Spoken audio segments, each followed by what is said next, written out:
सीख रहे हैं? कौन बताएगा? उत्तम वाचा। उत्तम वाचा, ओके। हाँ, उत्तम वाचा क्या? मतलब नई वाचा के बारे में, पुरानी वाचा और नई वाचा के डिफरेंस आपने बताया हमको। हाँ, पर उत्तम जो अभी हमारा जो सब्जेक्ट है 6 वचन से लेकर 13 वचन तक 8वें अध्याय में, वो हम क्या सीख रहे हैं? न्यू कवेनेंट और ओल्ड कवेनेंट। क्या चीज? New covenant and old covenant. नहीं, वो तो नहीं, आशीषों की उत्तम वाचा के बारे में हाँ, वो बिल्कुल सही कह रहे हैं आप, लेकिन कुछ और आशीषों की बात। परमेश्वर के अनुग्रह का वायदा, पहला पॉइंट हमने सीखा था। हाँ, वो सीखा था, लेकिन उसका आधार क्या था, उसका बेस क्या था, वो पॉइंट किस चीज में आया है? 4 प्रोमिसेस है सर, 4 प्रोमिसेस परमेश्वर ने जो हमें नया वाचा के आधार पर दिया है। ओके, तो पहले प्रोमिस था। हाँ, ठीक है अंकल, मैं समझ गया। मैं बस वो ही पूछना चाह रहा था, उसका वो किस पर आधारित है। हम सीख रहे हैं ये जो उत्तम वाचा है ये 4 वायदों पर आधारित है, ठीक है? बेटर प्रोमिसेस पर, जो परमेश्वर के 4 उत्तम वायदे हैं उन पर ये नई वाचा आधारित है। और इसलिए ये उत्तम है क्योंकि ये चारों ही बातें परमेश्वर की प्रॉमिस है। और उसमें पहला प्रॉमिस था अनुग्रह का प्रॉमिस, दूसरा प्रॉमिस था आंतरिक परिवर्तन ना। आज हम तीसरा और चौथा प्रॉमिस देखने जा रहे हैं। और तीसरा प्रॉमिस क्या है? Promise of forgiveness to all, क्षमा, या सबको क्षमा मिलने का प्रॉमिस। Okay, right. सो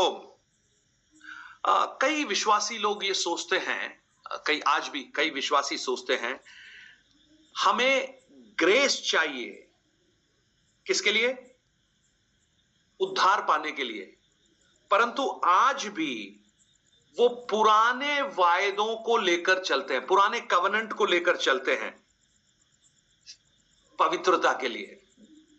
अब आप इस बात को ध्यान से सुनिएगा। जब हम अनुग्रह की बात कर रहे हैं, जब हम नई वाचा की बात कर रहे हैं, वहां परमेश्वर का कार्य है।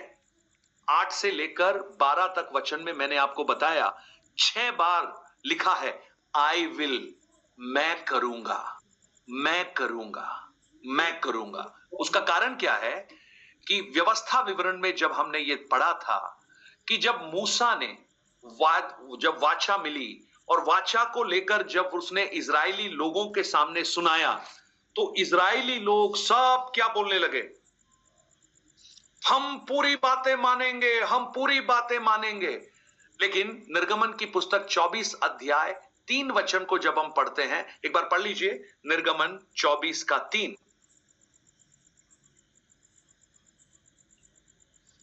जल्दी जल्दी जल्दी, आज कौन पढ़ रहा है? कविता, आप फटाफट निकालो ना। मूसा ने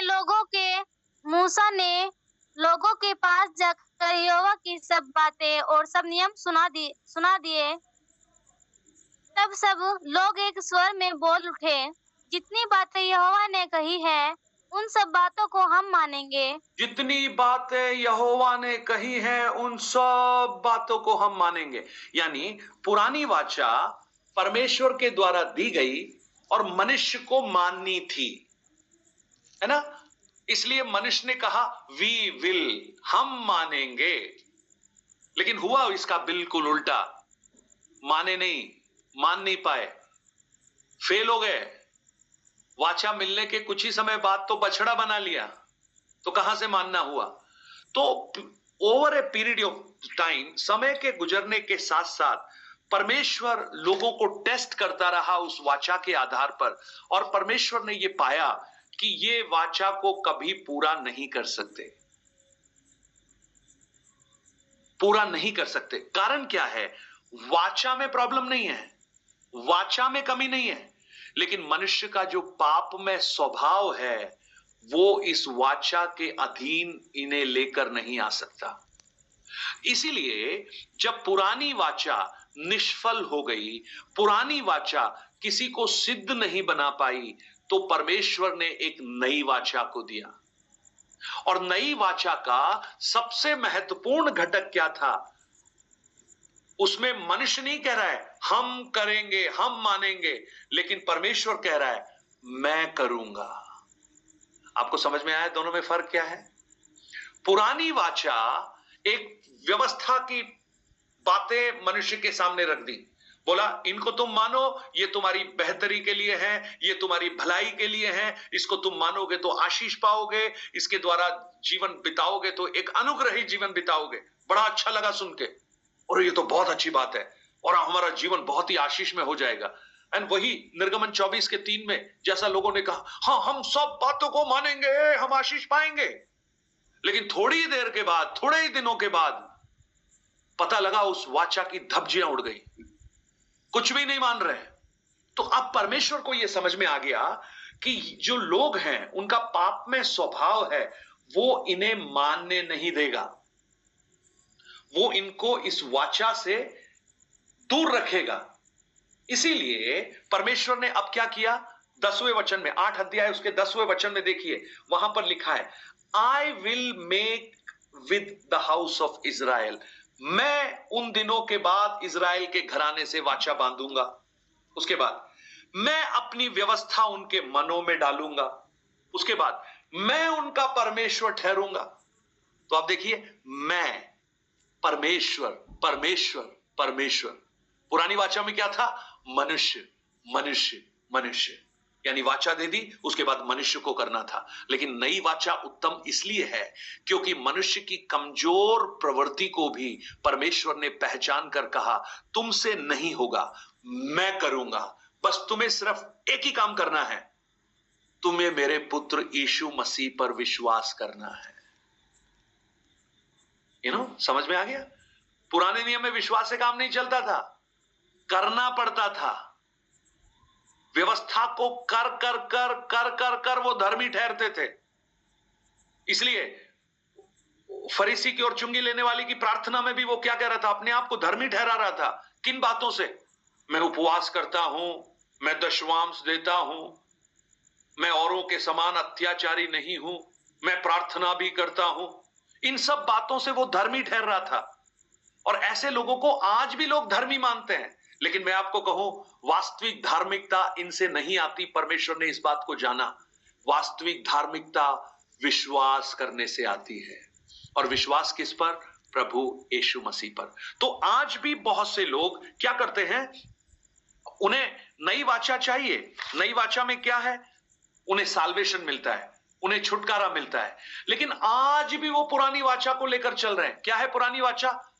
करेंगे, है ना? कुछ लोगों को लगता है हम थोड़ा ज्यादा पैसा देंगे तो हम ज्यादा धर्मी हो जाएंगे, हम 2 गाने ज्यादा गाएंगे तो हम ज्यादा धर्मी हो जाएंगे, हम खड़े होकर प्रार्थना करेंगे तो हम ज्यादा धर्मी हो जाएंगे। भैया, ये बिल्कुल गलत धारणा है। आप इन कामों से धर्मी नहीं हो सकते। धर्मी होने के लिए आपको प्रभु यीशु मसीह पर विश्वास करना पड़ेगा।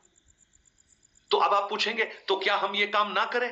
ये बिल्कुल करने हैं। ये व्यवस्था के आधार पर है, क्योंकि परमेश्वर का वचन हमें सिखाता है कि आपको प्रार्थना भी करना है, आपको दान भी देना है, आपको गाने भी गाने हैं। ये कलीसिया की उन्नति के लिए ये सब काम आपको करने हैं। लेकिन इन कामों को करते हुए कभी ये मत सोचना कि आप धर्मी होते चले जा रहे हैं। धर्मी होने का एक ही क्राइटेरिया है, और वो है प्रभु यीशु मसीह पर विश्वास। ऐसे लोग जो ये सोचते हैं ना कि हम इन कामों को करते हुए धर्मी हो जाएंगे, ऐसे लोगों को पौलुस गलातियों की पुस्तक 5 अध्याय 4 वचन एक बार पढ़ लीजिए। देखिए पौलुस क्या कह रहा है ऐसे लोगों के लिए। गलातियों 5 अध्याय उसका 4 वचन पढ़िए पढ़िए पढ़िए जल्दी। कविता आज आप पढ़ोगे, मतलब वो कंफ्यूजन होगा। कविता अगर आप हैं तो फटाफट निकालो, जैसे चर्च में निकालते हो वैसे ही। मैं पढ़ूं भैया? नहीं, कविता को पढ़ने दो, कविता को पढ़ने दो। Okay uncle.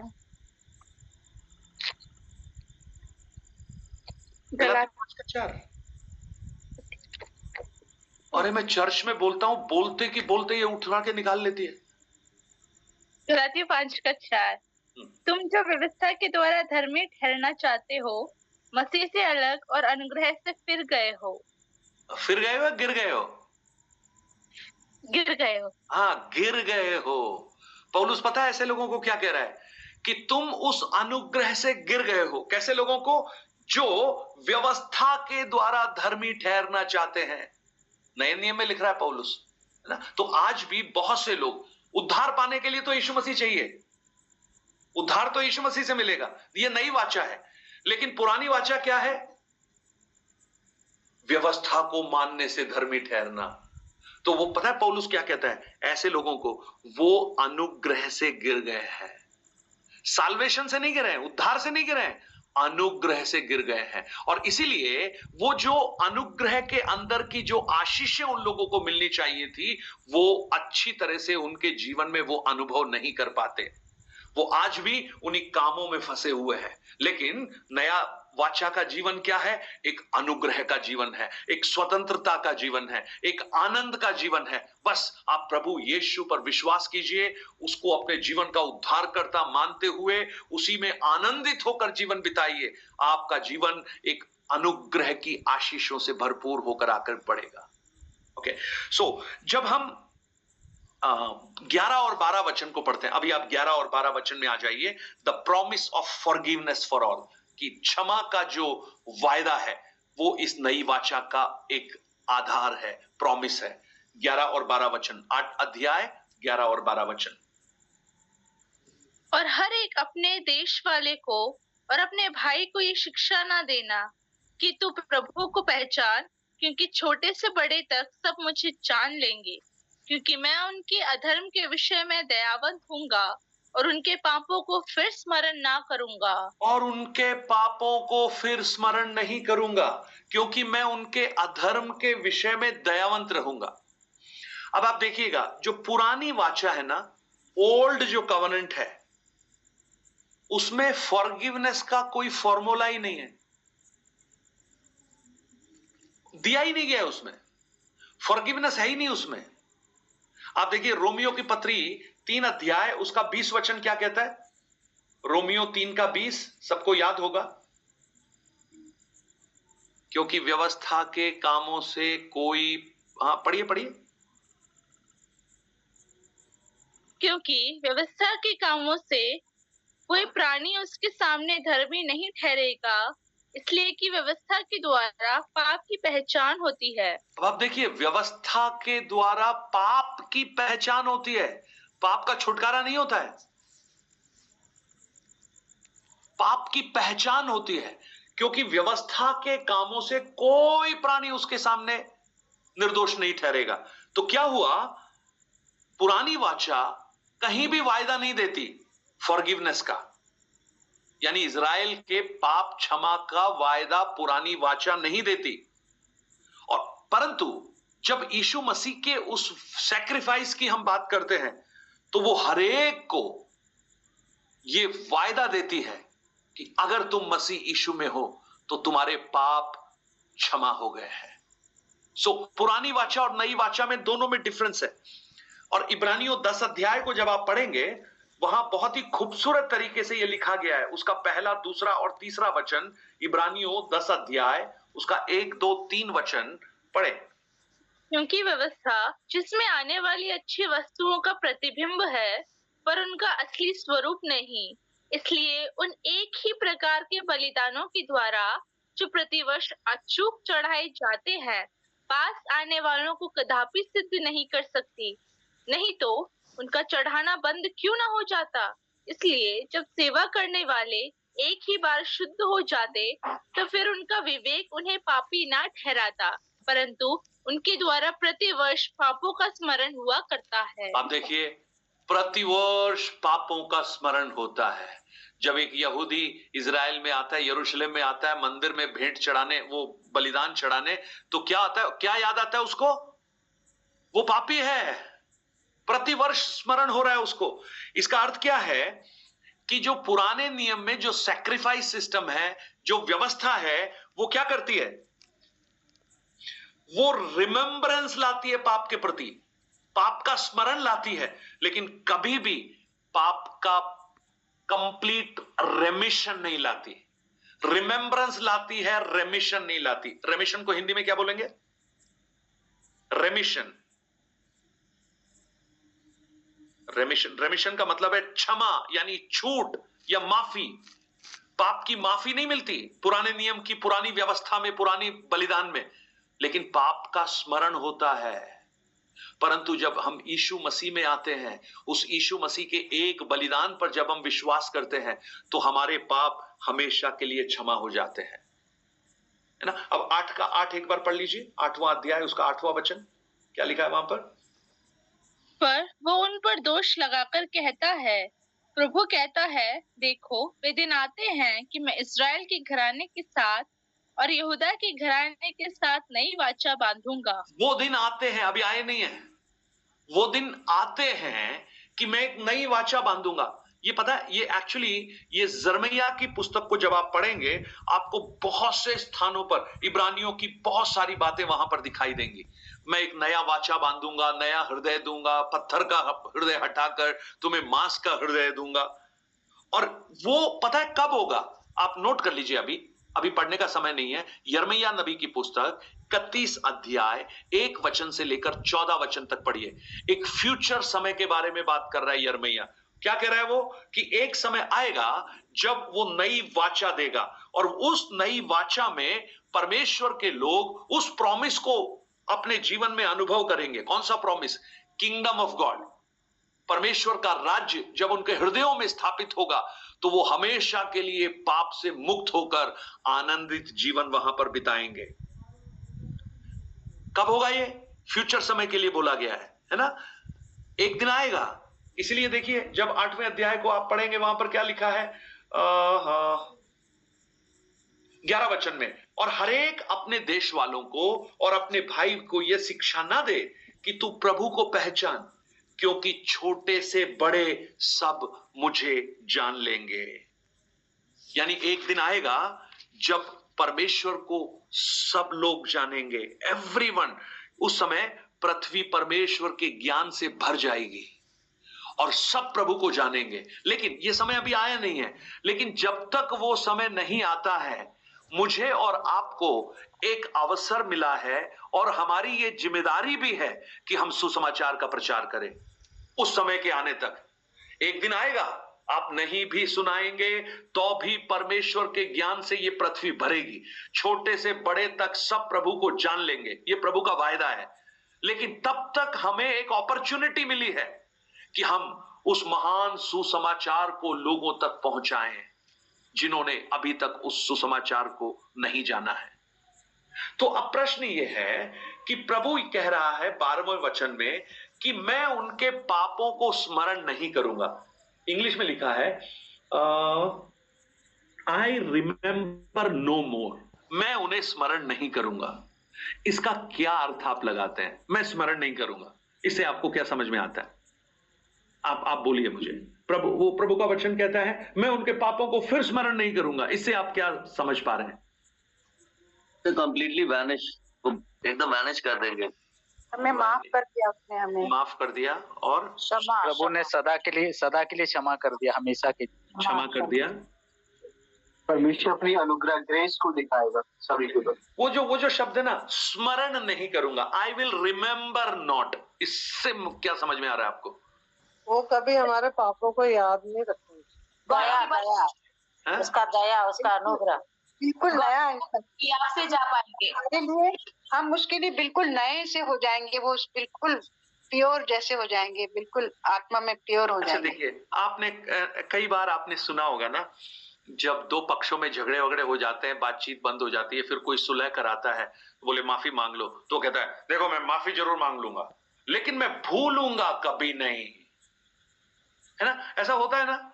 चलो मैं इसको माफ तो कर देता हूं, लेकिन पास्टर जी याद रखना, मैं ये बात याद रखूंगी, मैं कभी भूलूंगी नहीं।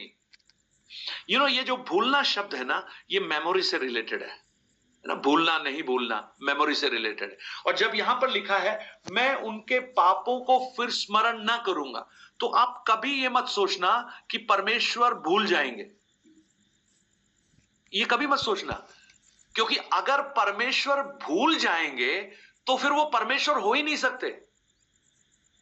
यू अंडरस्टैंड मैं क्या कह रहा हूं? इफ गॉड का मेमोरी कमजोर हो जाएगा या वो कुछ बातों को भूल जाएगा, तो फिर वो परमेश्वर नहीं है। ही कैनॉट फॉरगेट, कभी भूल नहीं सकता।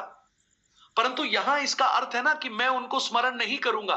तो ये बिल्कुल ऐसा है कि आपको, जैसे एक उदाहरण दूं, आपको पता है इसने मेरे साथ बहुत बुरा किया है ना, इसने मेरे साथ बहुत अन्याय किया है, लेकिन आप उसके सामने खड़े होकर ऐसा व्यवहार करें मानो उसने कुछ किया ही नहीं है। इसका अर्थ ये नहीं है कि उसने किया नहीं है, उसने जरूर किया है, परंतु आपने उसको ऐसे डील किया मानो कुछ किया ही नहीं है। क्षमा। अब समझ गए आप इस बात को? उस अनुग्रह में वो देखता है हमें, उस करुणा में हमें देखता है। उसको पता है हम पापी हैं। आज आप और मैं जो कुछ कर रहे हैं उससे 1% भी कुछ भी छुपा हुआ नहीं है।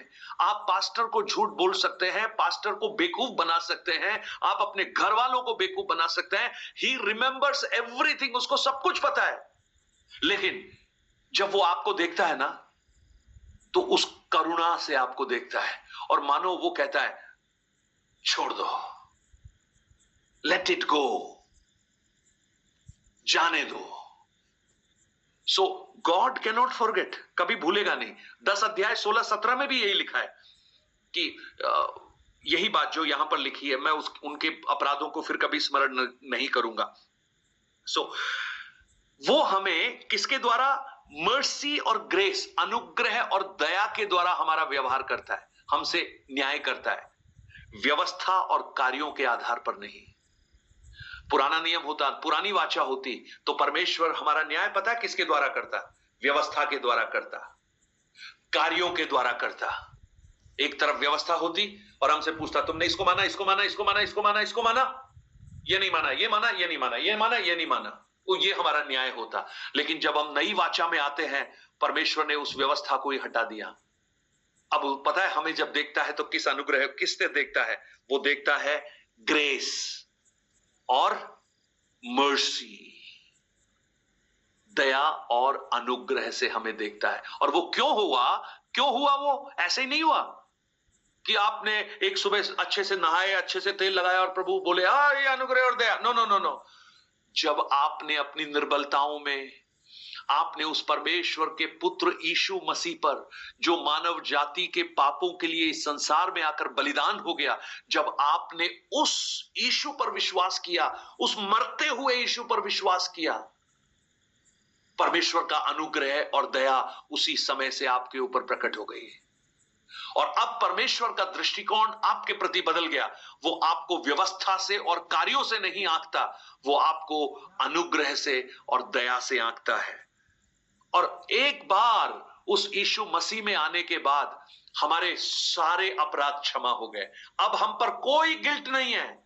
अब जो मसीह में हैं उन पर दंड की कोई आज्ञा नहीं है। मैं आपको कहूं, अगर आपने सही उद्धार पाया है, आपका रिपेंटेंस बिल्कुल सही है, शैतान आपके ऊपर कोई दोष नहीं लगा सकता।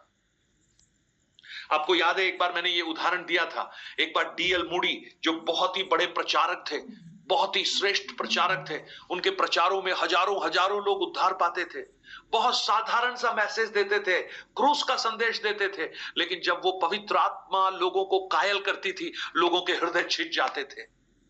जैसे प्रेरितों की पुस्तक 2 अध्याय में जब पतरस ने प्रचार किया, 14 वचन से लेकर 36 वचन तक, 37 वचन में हम पढ़ते हैं, लोगों के हृदय छिद गए और वो पतरस से और प्रेरितों से पूछने लगे, हम अब क्या करें, हम क्या करें? तब पतरस ने कहा, हर एक अपने अपने पापों से क्षमा मांगकर मन फिराएं और बपतिस्मा लें। सो डीएल मूडी जो बहुत बड़े प्रचारक थे, एक दिन प्रचार करने के लिए एक शहर में गए। जब वहां पर प्रचार का वो नोट बना रहे थे, परमेश्वर के वचन का मनन कर रहे थे, अचानक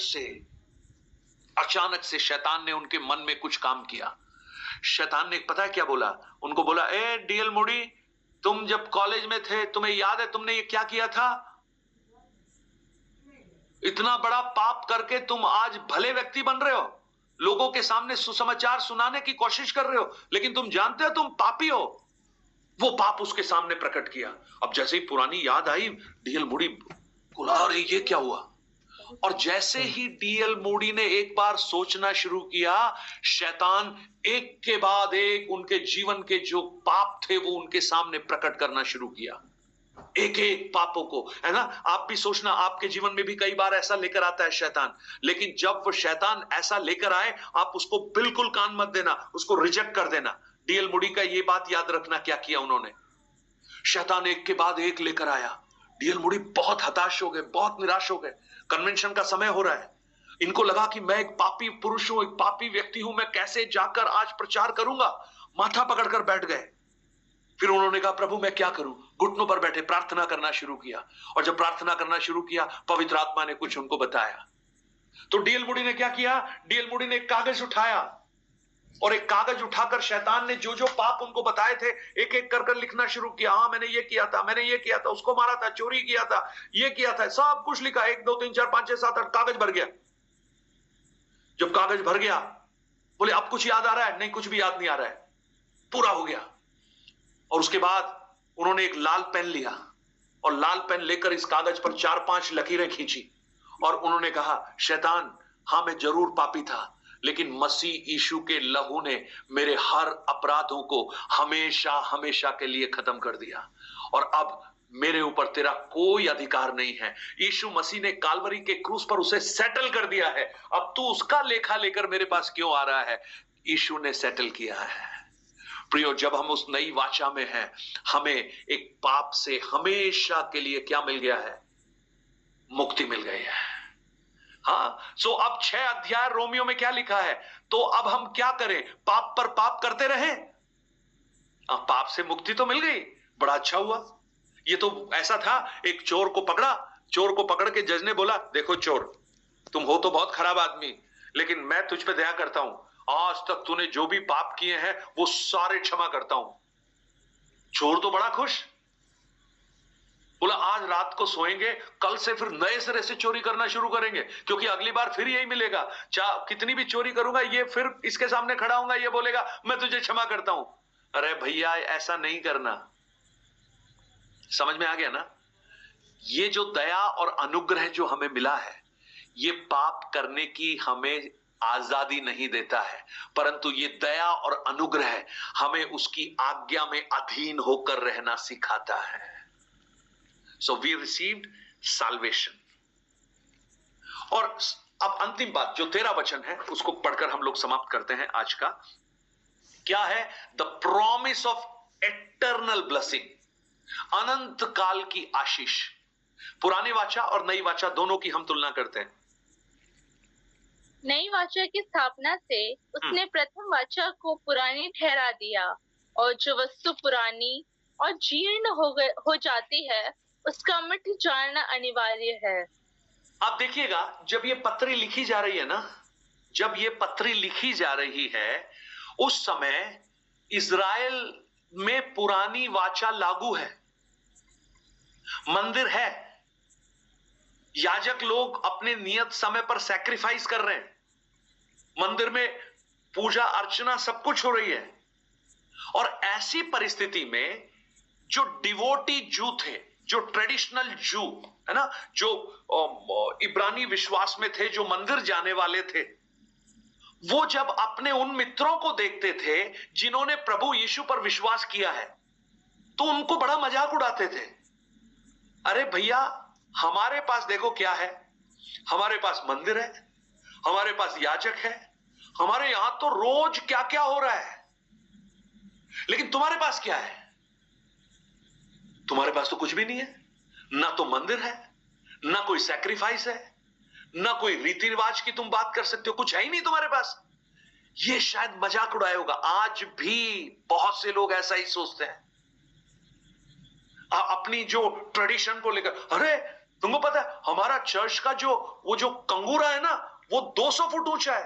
अब आप बताइए, वो कंगूरा 200 फुट ऊंचा हो चाहे 500 फुट ऊंचा हो, वो किसी को बचा सकता है? आजकल बेचारे वो खुद ही गिर रहे हैं, और जो संभालने वाले हैं वो खुद उनको बेच रहे हैं। ऐसी हालत हो गई है। आज वो पता है किस पे घमंड करते हैं?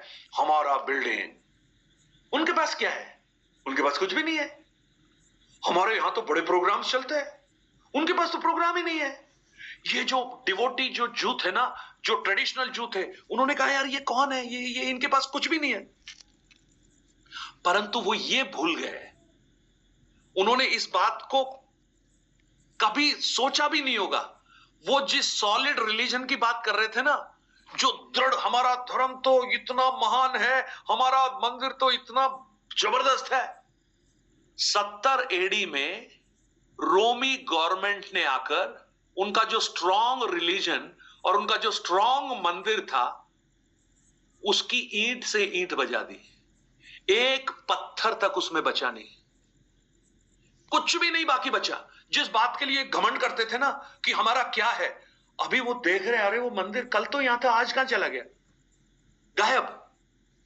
और होशे की पुस्तक में जब आप पढ़ोगे, एक भविष्यवाणी की थी पर होशे की भविष्यवाणी को देखिएगा। होशे पुराने नियम में होशे की पुस्तक आई है, दानियल के बाद में होशे, उसके 3 अध्याय, उसका 4 वचन में आपके लिए पढ़ता हूं। वहां पर क्या लिखा है? वहां पर लिखा है, क्योंकि इजरायली बहुत दिनों तक बिना राजा, बिना हाकिम, बिना यज्ञ, बिना लाठ, बिना एपोद और बिना ग्रह देवता के बैठे रहेंगे बहुत दिनों तक। और पता है, ये अभी वो समय है। आपको पता है, आज इजरायलियों के पास कोई मंदिर नहीं है, आज इजरायलियों का कोई सैक्रिफाइस सिस्टम नहीं है। वो जिस बात की घमंड करते थे, वो घमंड वमंड सारे गायब हो गए। आज वो इंतजार कर रहे हैं कि एक नया मंदिर बने, और वो बनेगा प्रियो, क्योंकि परमेश्वर का वायदा भी है कि एक नया मंदिर बनेगा, और वो यीशु मसीह के दूसरे आगमन का प्रतीक चिन्ह होगा। अब आप देखिएगा, जो लोग इन बातों पर घमंड कर रहे थे, अचानक एक दिन उनकी घमंड की सारी बातें गायब हो गई। अब आप जो विश्वास में, जो नए कवनेंट में जो विश्वासी थे, जिन्होंने यीशु मसीह पर विश्वास किया था, उनके विश्वास के बारे में देखिएगा। 2 बातें मैं आपको बताता हूं। इब्रानियों की पुस्तक 5 अध्याय, उसका 9 वचन देखिएगा। इब्रानियों 5 उसका 9 पढ़े। और शुद्ध बनकर अपने सब आज्ञा मानने वालों के लिए सदाकाल के उद्धार का कारण हो गया। सदाकाल का उद्धार, एटर्नल साल्वेशन। थोड़े समय का उद्धार नहीं, सदाकाल का उद्धार। ये जो यहूदी लोग सोच रहे थे ये मंदिर हमारे लिए सदाकाल का होगा, हमारा यरूशलेम सदाकाल का होगा, देखो वो मंदिर सब गायब, सारे एपोद गायब, याजक लोग गायब, महाप्रीस्ट सारे गायब, है ही नहीं, कोई भी नहीं है। लेकिन जो यीशु मसीह पर विश्वास करते हैं उनके लिए क्या है? एटर्नल साल्वेशन है, अनंत काल का, सदा काल का उद्धार। और 9 का 12 भी पढ़िए, 9 अध्याय उसका 12 वचन। वहां पर एक और चीज देखेंगे आप। और बकरों और बछड़ों के लहू के द्वारा नहीं, पर अपने ही लहू के द्वारा एक ही बार पवित्र स्थान में प्रवेश किया और अनंत छुटकारा प्राप्त किया। कैसा छुटकारा? अनंत, एटर्नल रिडेम्पशन, अनंत छुटकारा। आप देखिएगा, पुरानी वाचा में जो बातें उनकी धार्मिक रीति रिवाजों की महत्वपूर्णता थी, वो खत्म हो गई। खत्म हुई ना, मंदिर खत्म हो गया। और यही तो हमने 8वें अध्याय 13 वचन में पढ़ा। क्या लिखा 13 वचन में? नई वाचा की स्थापना से पुरानी वाचा को पुरानी ठहराया, उसने प्रथम वाचा को पुराना ठहराया। और जो वस्तु पुरानी और जीर्ण हो जाती है उसका मिट जाना अनिवार्य है। देखिए, पुरानी मतलब मंदिर ही खत्म हो गया। अब मंदिर ही खत्म हो गया तो वाचा कहां से रही? एक नई वाचा। अब ये जो न्यू कवनेंट है ना, जो न्यू शब्द है, ग्रीक में जो जिस शब्द को उसके लिए इस्तेमाल किया गया है, वो न्यू जो है ना, उसको टाइम से मत कनेक्ट कीजिए। It is not a timely new, but ये क्वालिटी में न्यू है। Quality, it is new in quality. Quality समझ गए ना? योग्यता में है ना, योग्यता में नहीं है। और जो नई कवनेंट है उसके अंदर ऐसी अच्छी क्वालिटीज हैं जो पुरानी कवनेंट में नहीं थी। इसलिए परमेश्वर ने पुरानी कवनेंट को हटाकर नई कवनेंट को बनाया। एक better covenant, a new covenant. और वो कवनेंट है जो मसीह यीशु के द्वारा मिनिस्टर की गई है। और ये हमें अनुग्रह और सौभाग्य देती है कि हम उस नए नेचर में जो मसीह यीशु के सदृश है, उसमें हम आकर एक उत्तम, वंडरफुल, ब्लेसिंग लाइफ को इस संसार में रहते हुए अनुभव कर सकते हैं। मैं आपको कहूं, मसीही जीवन आनंद का जीवन है प्रियो। और वो आनंद पता है कब आता है? जब हम उसके वचनों में अधीन होकर चलते हैं। आपको याद होगा, मैंने जब शुरू किया था, मैंने कुछ रेस्ट के बारे में बताया था, है ना, कुछ विश्राम के बारे में बताया था, याद है ना? सबसे पहला विश्राम दूसरे अध्याय उत्पत्ति की पुस्तक में परमेश्वर ने विश्राम किया। उसके बाद एक विश्राम यहोशू की पुस्तक 23 अध्याय में हम पढ़ते हैं 42, 43, 44 वचन में। कौन सा विश्राम? जहां पर परमेश्वर कहता है मैं तुम्हारे शत्रुओं से तुम्हें विश्राम दूंगा। एक ऐसे देश में विश्राम दिया, कनान देश में लेकर गया। लेकिन इब्रानियों में जब हम आगे पढ़ते हैं 6 अध्याय में, अभी एक विश्राम आना बाकी है। अभी वो विश्राम आया नहीं है, लेकिन इस संसार में जब हम रहते हैं एक और विश्राम हम हासिल कर सकते हैं। जानते हैं कौन सा है? मत्ती 11:28 प्रभु यीशु मसीह ने कहा, हे परिश्रम करने वालों और बोझ से दबे हुए लोगों, मेरे पास आओ, मैं तुम्हें विश्राम दूंगा। I will give you rest. मेरा जुआ उठा लो। यानी जब हम उस प्रभु के वचन के अधीन में अपने आप को लाते हैं तो वो अधीनता हमें विश्राम देती है, पीस देती है, शांति देती है इस संसार में। और अगर आज कोई विश्वासी उद्धार पाने के बाद अशांति में जीवन जी रहा है, वो अपने जीवन से निराशा में होकर जीवन जी रहा है, उसका एक ही अर्थ है, उसका एक ही कारण है, वो वचन के अधीन में अपने आप को नहीं रख रहा। अगर वो वचन के अधीन में होता तो वचन की अधीनता का विश्राम परमेश्वर उसको देता। और फिलिपियों 4:6 में पौलुस क्या कहता है? किसी भी बात की चिंता मत करो, परंतु तुम्हारी विनती, तुम्हारी प्रार्थना, तुम्हारी निवेदन धन्यवाद के साथ परमेश्वर के सम्मुख समर्पित की जाए।